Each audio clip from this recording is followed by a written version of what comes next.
Le chemin de Compostelle, de Saint-Jacques de Compostelle à Fisterra, et Muxia. 7 témoignages, sur le bonheur du chemin.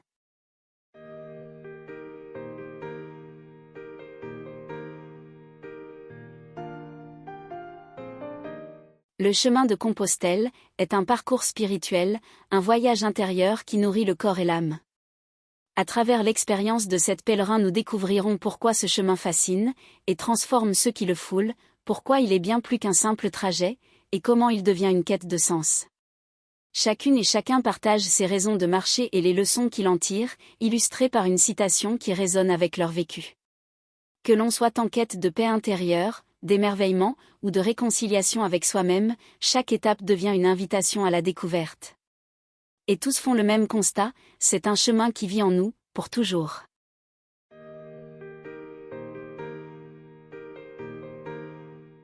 Sarah, une femme de 40 ans, a décidé de partir sur le chemin pour renouer avec ses rêves enfouis. Elle cite William Shakespeare. Nous sommes faits de l'étoffe de nos rêves. Le chemin de Compostelle, pour moi, a été une invitation à retrouver cette étoffe, à me reconnecter avec mes rêves d'enfant, à libérer mon cœur des contraintes de la vie quotidienne. Au départ, j'étais perdue, en quête de quelque chose que je ne pouvais nommer. Mais au fur et à mesure des jours, je me suis sentie guidée par une force invisible, par un rêve qui prenait forme. Ce périple m'a permis de voir au-delà de mes doutes et d'embrasser cette vérité. Nous sommes tous faits de rêves qui attendent d'être réalisés. Ce chemin nous aide à les concrétiser. Pour Sarah, la marche sur ce chemin a été une invitation à se réconcilier avec ses désirs et ses aspirations profondes. Quand je suis arrivée à Santiago, je n'avais pas seulement parcouru un chemin, j'avais aussi retrouvé une partie de moi-même que j'avais oubliée.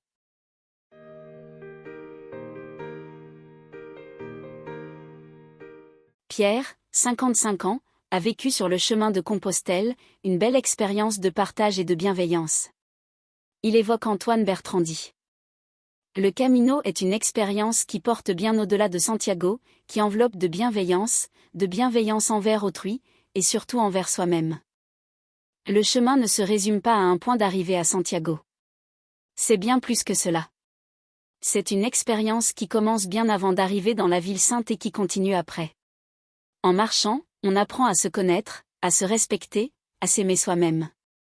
La bienveillance, que ce soit envers soi ou envers les autres, est un enseignement essentiel du Camino. Quand on marche, on se découvre, on accepte ses fragilités et on apprend à les surpasser. Ce n'est pas simplement une destination spirituelle, mais un chemin d'humilité. Pierre parle aussi de la magie des rencontres qui ponctuent chaque étape. Le chemin m'a permis de rencontrer des gens formidables, chacun apportant une sagesse particulière. Ces échanges simples, ces partages sincères, m'ont rappelé que nous sommes tous liés, que nos vies se croisent, se tissent, et que chaque rencontre est une bénédiction.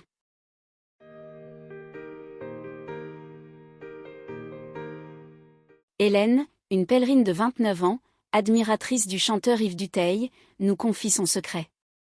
J'ignore ce que je suis venue chercher, mais je l'ai trouvé.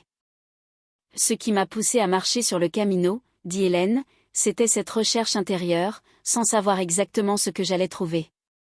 Comme Yves Duteil l'exprime si bien, je suis partie sans but précis, sans attente particulière. Et pourtant, j'ai trouvé. J'ai trouvé un sentiment de paix intérieure, une connexion profonde avec la nature, et une forme de sagesse que je n'avais pas imaginée. Les jours de marche m'ont permis d'évacuer les pensées superflues et de revenir à l'essentiel. Pour Hélène, le chemin n'était pas une quête de réponse, et cependant tout est devenu plus lumineux. Je me suis retrouvée dans le silence des montagnes, dans la simplicité des rencontres, et c'est là que j'ai trouvé ma propre vérité. Ce chemin est un miroir de soi-même, un voyage pour retrouver ce que l'on portait en soi depuis toujours.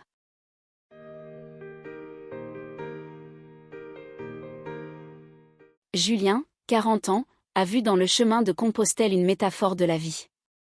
Il cite également Yves Duteil, dans « La fleur de l'impossible ». Semer la fleur de l'impossible. Deviner le soleil plus loin que l'horizon. Emprunter des sentiers qui semblent inaccessibles. Le chemin est une sorte de défi permanent. À chaque étape, on se confronte à l'impossible, que ce soit un sentier escarpé, une fatigue intense, ou des conditions météorologiques difficiles. Mais c'est précisément dans ces moments que l'on trouve une force intérieure insoupçonnée. Il faut semer la fleur de l'impossible, deviner ce soleil lointain et toujours avancer, même quand la route semble être un défi insurmontable. Julien souligne que le chemin nous enseigne à dépasser nos limites. Marcher sur ce chemin, c'est se confronter à des obstacles extérieurs, mais surtout à ses propres peurs et doutes. Et quand on les surmonte, on découvre une puissance intérieure qu'on ignorait posséder.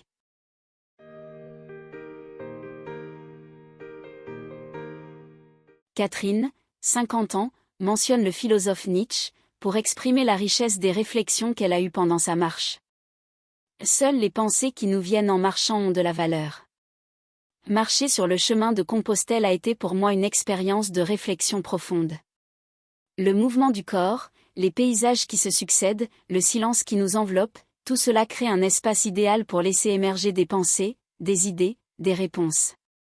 En marchant, j'ai pris le temps de réfléchir à ma vie, à mes choix, à mes désirs. Les pensées qui me sont venues ont été d'une profondeur que je n'avais jamais expérimentée dans la vie quotidienne. Le chemin est un véritable espace de méditation. Catherine décrit le chemin comme un lieu où l'esprit s'élève.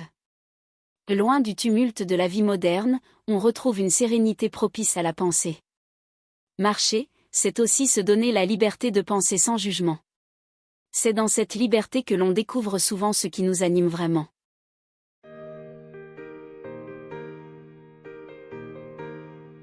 David, un jeune pèlerin d'une trentaine d'années, sait déjà qu'une phrase de Kurt Kuntz, lue dans son livre « A Million Steps », restera gravée en lui.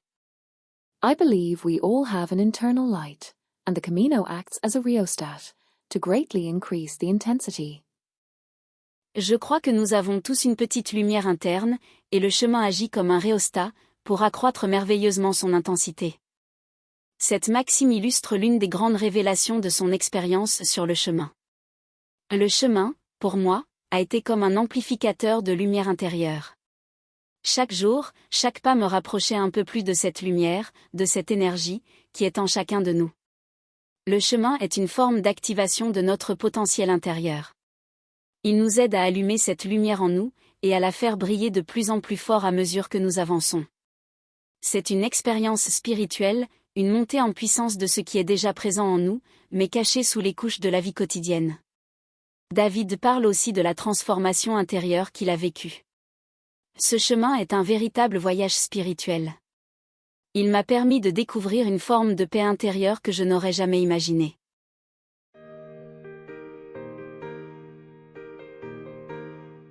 Lucie, une jeune femme en quête d'une vie plus authentique, trouve une résonance particulière dans l'incipit du livre « Le Grand Marin » de Catherine Poulain.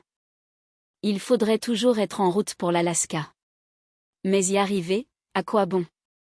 Au départ, je croyais que le but du voyage était d'arriver à Saint-Jacques-de-Compostelle. Mais en avançant, je me suis rendu compte que ce n'était pas la destination qui comptait, mais le voyage en lui-même. Chaque étape, chaque moment d'incertitude, chaque rencontre est une partie du chemin. Lucie souligne la richesse des échanges humains sur le chemin, ces dialogues spontanés entre pèlerins, qui révèlent une profondeur insoupçonnée. Les conversations avec les autres, souvent brèves mais sincères, sont des moments d'intimité partagés. Ce n'est pas un voyage solitaire, c'est un voyage collectif, même si chaque individu vit son propre chemin. Oui, il faudrait toujours être en route pour Santiago.